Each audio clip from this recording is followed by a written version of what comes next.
D3 Keperawatan Kota Bumi. Di sini saya akan melakukan penyuluhan tentang stunting.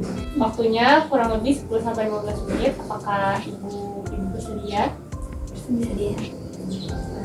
Baik, kita mulai ya Ibu. Sebelumnya di sini apakah Ibu sudah tahu apa itu stunting? Belum ya. Jadi kalau begitu saya bantu jelaskan ya Ibu. Nah, stunting itu adalah suatu kondisi di mana anak mengalami gangguan pertumbuhan yang menyebabkan tubuhnya itu lebih pendek dibandingkan dengan teman-teman seusianya. Nah, ciri-cirinya itu ada 6 ya Ibu. Yang pertama, pertumbuhannya itu melambat. Yang kedua, pertumbuhan giginya terhambat. Yang ketiga, wajah tampak lebih muda dari anak-anak seusianya. Yang keempat, berat badan balita tidak naik, bahkan cenderung mengalami penurunan. Yang kelima, anak mudah terserang berbagai penyakit infeksi. Dan yang terakhir, performa buruk pada kemampuan fokus dan memori belajarnya. Dan selanjutnya, itu ada penyebab stunting, Bu. Yang pertama ada kadar gizi buruk sejak masa kehamilan. Jadi ketika kehidupan dimulai di dalam rahim, embrio yang sedang berkembang bergantung pada makanan yang dikonsumsi oleh ibu. Nah, nutrisi ibu yang buruk dapat mempengaruhi kondisi janin yang sedang ibu kandung. Yang kedua ada rendahnya berat badan bayi ketika lahir. Bayi dikatakan memiliki berat badan lahir rendah atau BBLR apabila memiliki berat badan kurang dari 2.500 gram atau di bawah 1,5 kg. Nah, yang ketiga, tidak mendapatkan ASI eksklusif. ASI merupakan asupan nutrisi dan sumber protein berkualitas baik yang dapat memenuhi 3/4 kebutuhan protein pada bayi usia 6-12 bulan. Yang keempat, yaitu melewatkan imunisasi. Apabila sejak bayi, para balita melewatkan jadwal imunisasi, maka ketika anak terkena penyakit, ia pun akan mengalami perubahan seperti tidak nafsu makan dan lain-lain. Yang kelima, kebersihan lingkungan yang buruk. Kebersihan lingkungan itu dapat menyebabkan makanan dan air yang dikonsumsi oleh anak atau balita itu mengalami kontaminasi oleh polutan lingkungan atau yang disebut dengan mikotoksin. Baik, sejauh ini adakah yang ingin ditanyakan Bu sebelum saya lanjutkan? Ada. Baik, saya lanjutkan ya Ibu. Selanjutnya ada dampak dari stunting. Dampak dari stunting itu ada 5 di sini ya Ibu, yaitu yang pertama ada gangguan kognitif, yang kedua kesulitan belajar, yang ketiga rentan mengalami penyakit degeneratif, yang keempat kekebalan tubuh yang lebih rendah, dan yang terakhir performa yang rendah. Selanjutnya ada pencegahan dari stunting itu sendiri ya Ibu. Yang pertama, pencegahan stunting itu harus memenuhi kebutuhan gizi sejak hamil. Jadi, tindakan yang dibilang ampuh untuk mencegah stunting pada anak adalah selalu memenuhi kebutuhan gizi sejak masa kehamilan. Yang kedua, beri ASI eksklusif sampai bayi berusia 6 bulan. ASI itu ternyata berpotensi mengurangi peluang stunting pada anak berkat kandungan gizi, mikro dan makro pada ASI. Yang ketiga yaitu dampingi ASI eksklusif dengan MPASI yang sehat.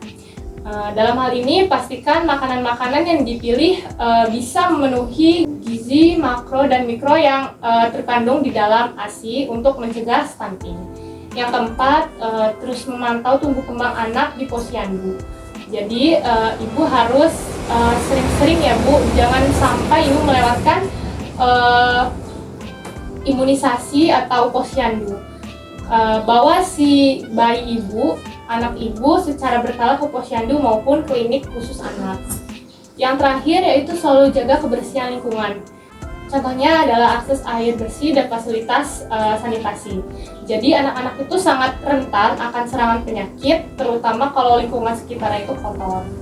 Baik Ibu, itu tadi adalah pemaparan materi dari saya. Selanjutnya apakah ada yang ingin bertanya Ibu? Ya, silakan. Namanya siapa Ibu? Inilah. Silakan Ibu.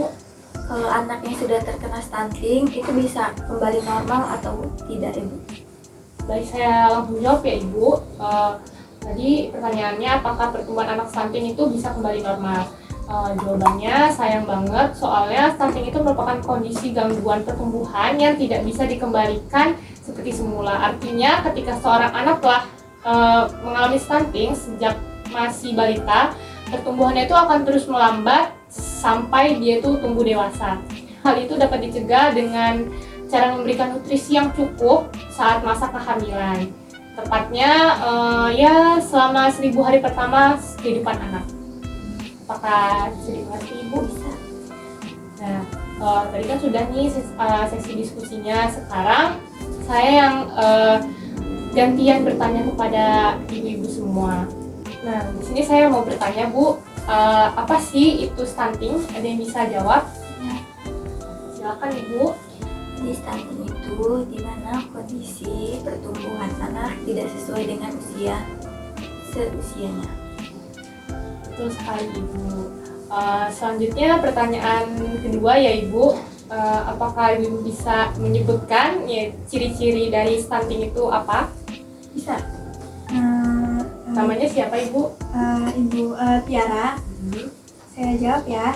Yang saya sebutkan juga, yang pertama itu pertumbuhannya terlambat, pertumbuhan gigi terhambat, dan anak mudah terkena penyakit infeksi. Betul sekali. Ibu-ibu sudah bisa menjawab pertanyaan saya dengan benar. Ternyata tidak sia-sia kita melakukan penyuluhan pada sore hari ini karena ibu pasti menyimak ya Ibu ya. Saya punya oleh-oleh untuk ibu-ibu semua yang telah mengikuti penyuluhan saya pada sore hari ini. Di sini ada oleh-oleh sedikit ya Ibu untuk Ibu. Silakan dibaca di rumah ya Ibu. Terima kasih atas waktunya. Saya pamit undur diri. Wassalamualaikum warahmatullahi wabarakatuh. Waalaikumsalam warahmatullahi wabarakatuh. Pamit ya Ibu. Terima kasih Mbak. Ya.